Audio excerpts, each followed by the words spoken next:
What if I told you that Brooklyn was once its own country in spirit? A city so powerful, so ambitious, that it refused to be part of New York? Before the skyline, before the influencers, before the brownstones became million-dollar homes, Brooklyn was a battleground, a gateway, and at times, a city that didn't want to belong to anyone. And tonight, we re-uncovering the untold history of Brooklyn.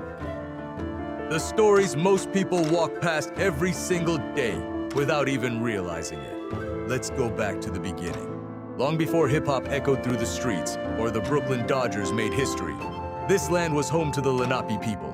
They called it Lenapehoking. Forests stretched across what we now call Williamsburg and Park Slope. Streams flowed where subway tunnels now roar. When the Dutch arrived in the 1600s, they didn't see neighborhoods, they saw opportunity. In 1646, the Dutch established a small settlement called Breukelen, named after a town in the Netherlands.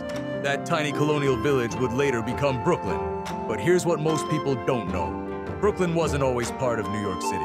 In fact, it fiercely resisted becoming part of it. By the late 1800s, Brooklyn had grown into the third largest city in the entire United States.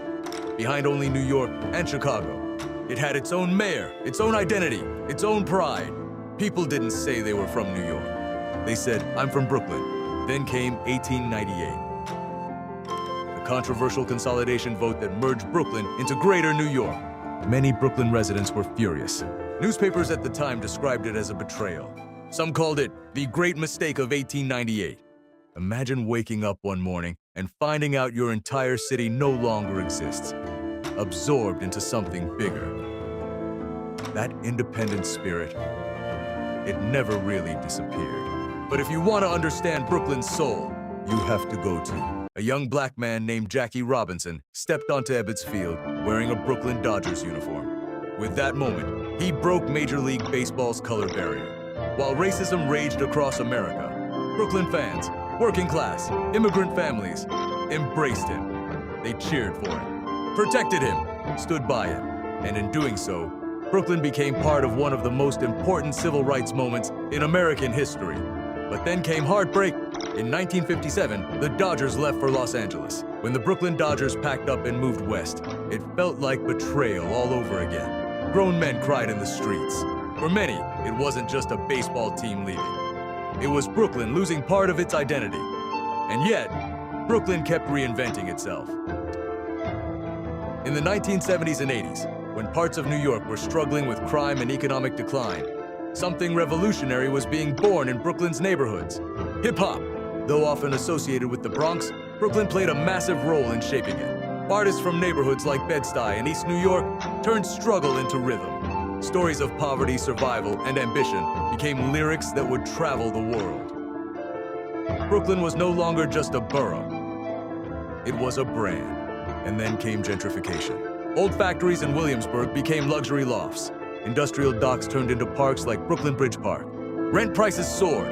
Longtime residents found themselves pushed out of neighborhoods their families had lived in for generations.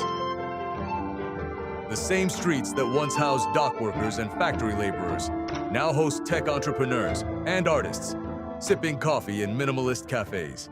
But beneath the surface changes, something remains constant.